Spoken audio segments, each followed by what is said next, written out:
Prince Harry is going to be in the UK in just a few days' time. On September the 8th, he's going to be visiting the Wellchild Awards. It's a charity he's supported for about 17 years. He's patron of this charity that looks after kids with life-limiting illnesses. Can you truly imagine a world where a scion of one of the most famous families on Earth, a man once accustomed to the highest echelons of protection and privilege, is simply told no by a corporate CEO? It sounds like fiction, a stark reversal of fortune. Yet this is precisely what unfolded when Prince Harry, who for years moved through life shielded by armored convoys and private security details, found his request for a corporate-funded private jet to attend a children's charity event flatly denied by Emma Walmsley, the formidable CEO of GlaxoSmithKline, a pharmaceutical titan valued at a staggering $70 billion. This wasn't merely a logistical snag or a minor inconvenience. It was a profound collision of a man's perception of his own untouchable status with the stark, unyielding reality that in the modern corporate landscape, even royalty can no longer expect automatic deference or a blank check for luxury. The underlying implications of this single rejection extend far beyond a missed flight, revealing a dramatic shift in how power, influence, and accountability are now perceived, forcing a reevaluation of the rules governing celebrity and philanthropy in an increasingly scrutinizing world. We say a very good morning to Matt Wilkinson, Royal Editor of The Sun. Matt, we were doing this the other day. Prince Harry, though, is the story this morning, coming to the UK for the first time. What truly sent shockwaves through online communities was the reported justification for this lavish request. Harry's team allegedly framed the private jet as absolutely essential, not just for his personal safety, but for maintaining his public image and, astonishingly, even for ensuring the success of the Wellchild Awards themselves. However, for a company like GSK, whose billions are dedicated to the arduous life-saving work of developing groundbreaking medicines and vaccines, the financial calculus was brutally simple and ethically clear. Their resources were for global health initiatives, not for bankrolling celebrity travel. As one insider's blunt assessment, they save lives, not celebrity reputations. Quickly went viral across forums and social media. It became a meme-worthy snapshot of the dramatic downturn in Prince Harry's post-royal trajectory, a powerful symbol of a public sentiment that was rapidly turning. This incident ignited a much larger, more uncomfortable question that echoed across headlines. If the genuine focus was truly on the children and the charity's noble mission, why did the insistence on a private jet, and as later reports revealed, even head of state-level security, become a non-negotiable condition for his attendance? For critics, the hypocrisy was undeniable and glaringly obvious, presenting a man who vehemently champions climate awareness and urges the public to reduce their carbon footprint, simultaneously demanding that a multi-billion-dollar pharmaceutical company fund his private air travel. It became clear that GSK's decision was not just about cost, but about an immediate recognition of the colossal reputational minefield they would be stepping into. A yes would instantly transform a story about courageous children into an inescapable narrative of celebrity entitlement and environmental hypocrisy, solidifying the public's growing disillusionment.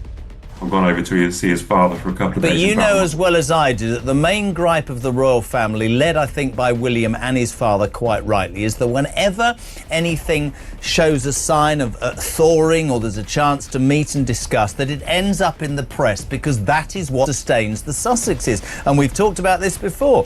I've always been, you want to get out of it, go. But if your entire life is then centred on making money out of criticising the very thing that you purport to not care about, people will call you hypocrites. I don't think she can ever set foot in England again. This isn't merely a tale of a corporate refusal. It's a potent signal, an undeniable declaration that the era of automatic, unquestioning privilege for even the most high-profile figures is definitively over. There was a time, not so long ago, when Prince Harry operated as a working royal, and the provision of armored convoys, private jets, and lavish hotel suites was not just expected, but entirely unquestioned, a standard operating procedure for a man of his standing. Yet, the moment he and Meghan made the pivotal decision to step back from their senior royal duties in 2020, those opulent perks, once a given, evaporated almost overnight. This latest, deeply public episode serves as a stark, undeniable illustration that when he attempts to resurrect or recreate those lost benefits in his new independent life, the answer he now consistently receives is a resounding no. For many of his former admirers and even casual observers, the imagery was profoundly unforgettable. The once revered soldier prince, who effortlessly commanded global attention and moved with an air of unassailable authority, suddenly found himself grounded, his plans thwarted by a simple corporate email. It felt akin to a heavy curtain being dramatically pulled back, revealing the fragile illusion that he was still somehow beyond reproach or consequence. As a prominent British editorial sagely observed, the profound symbolism of this decision resonated far more deeply than the decision itself. Because when a powerful corporation has the temerity to tell a prince no, the world collectively begins to wonder, with a rising sense of anticipation, who else might be next to face such a humbling rejection.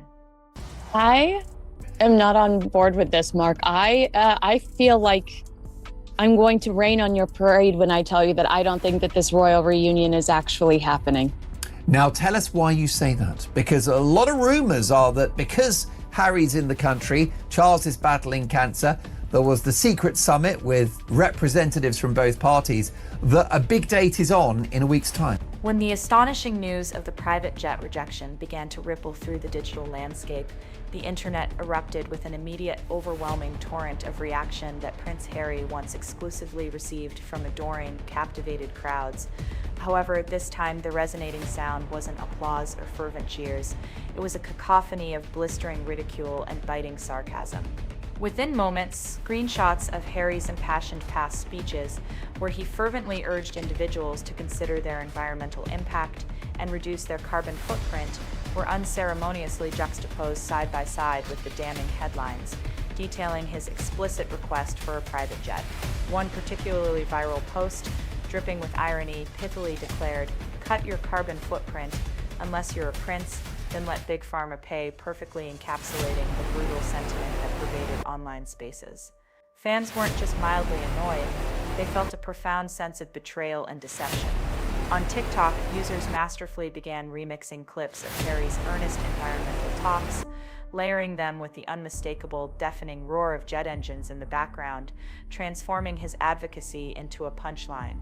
Over on X, formerly known as Twitter, hashtags like #JetSetHarry and #CorporatePrince trended furiously for hours, dominating conversations and amplifying the widespread criticism. Commentators swiftly speculated that GSK's courageous refusal might in fact embolden other major corporations to adopt a far more stringent stance against celebrity demands that so brazenly clash with their meticulously cultivated public images. Even Harry's most ardent supporters found themselves in an untenable position, struggling to mount any credible defense.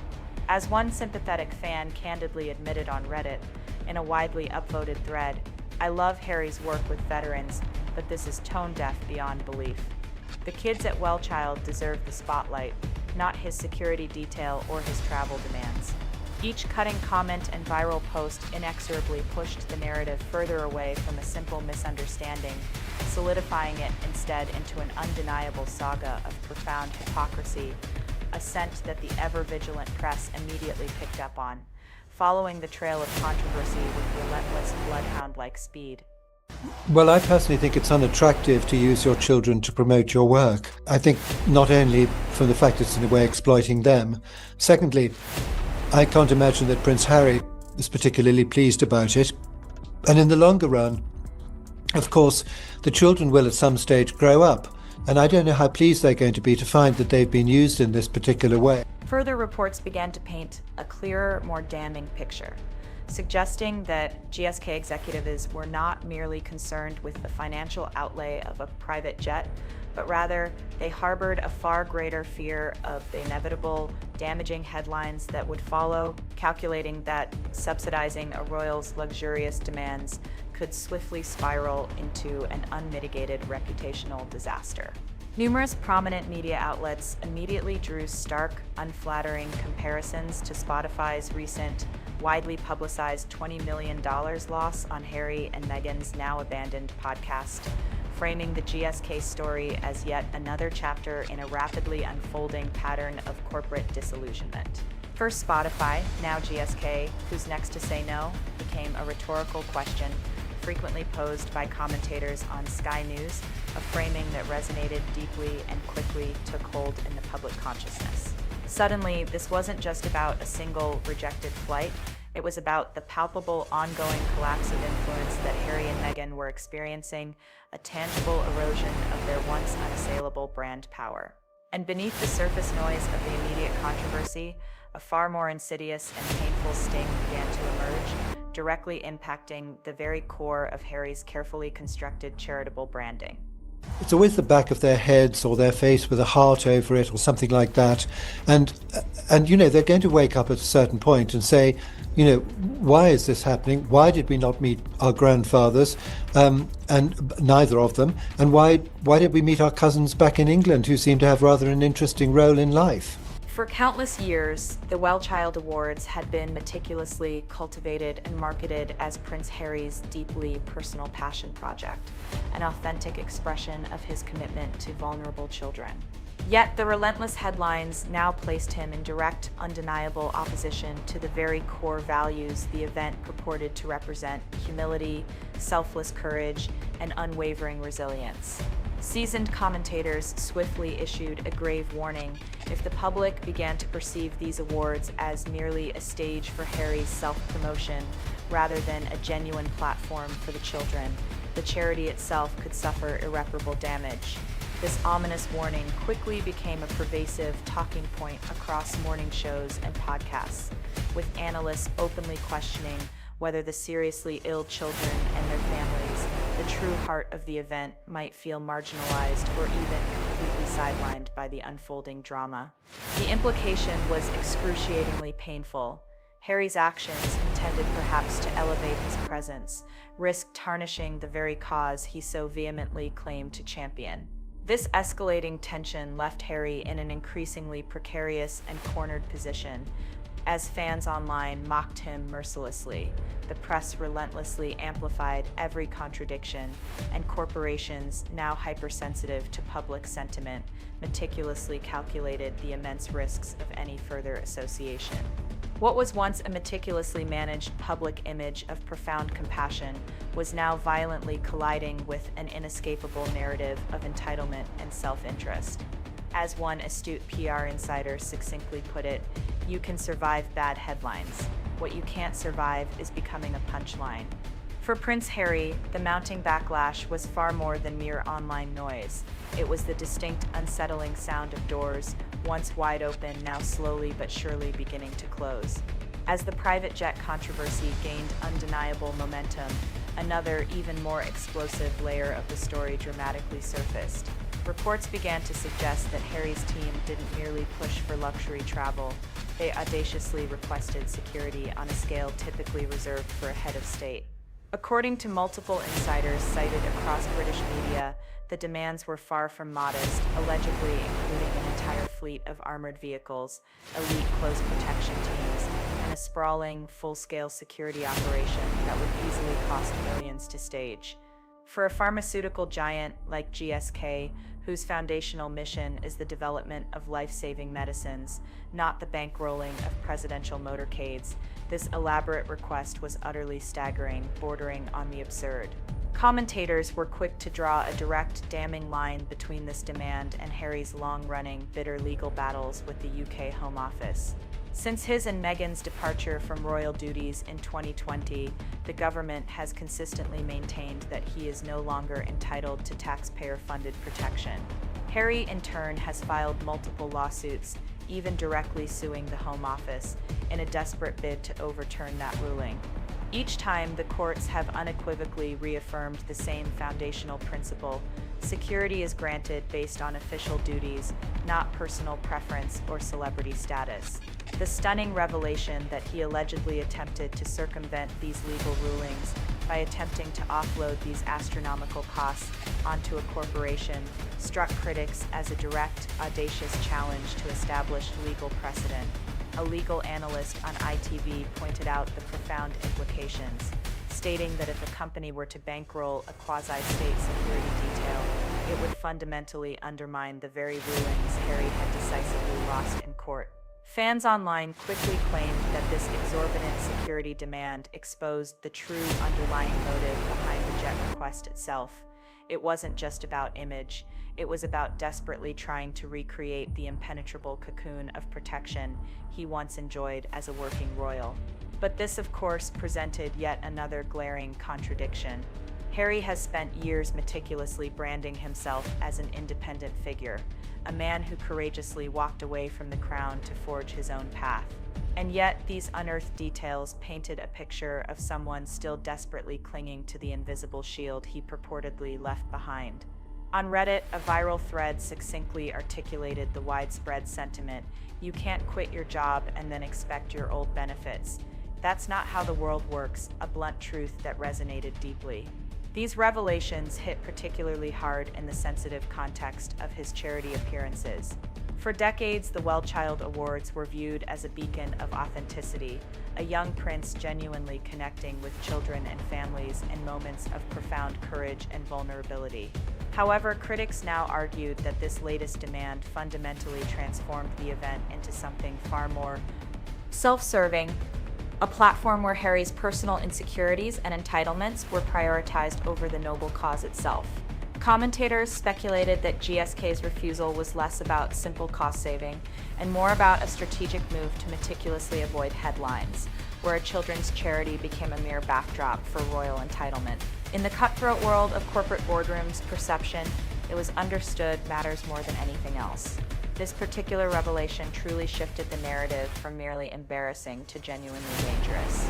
Because if corporations were now expected to bankroll quasi-state security for celebrities, where would this perilous precedent end? Reports suggested some executives genuinely feared setting such a benchmark, worried that celebrities could effectively outsource their personal protection to companies under the thinly veiled guise of philanthropy. Ultimately, GSK's refusal wasn't just about Prince Harry.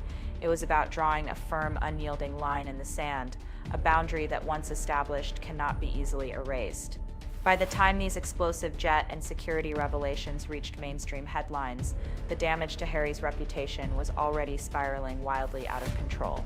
What should have been a low-profile, heartwarming charity appearance had instead mutated into a textbook case study in how swiftly unchecked privilege can spectacularly backfire. Commentators on BBC Radio framed it as a watershed moment, starkly comparing Harry's increasingly troubled trajectory to that of once beloved stars, who over time slowly but surely transformed into significant liabilities. The symbolism was simply too potent and undeniable to ignore. A prince told no, not by the venerable crown, but by the cold, calculating logic of a corporate boardroom. And that boardroom, it became clear, was far from alone in its assessment. The GSK standoff instantly triggered unsettling flashbacks to other high-profile corporate walkaways.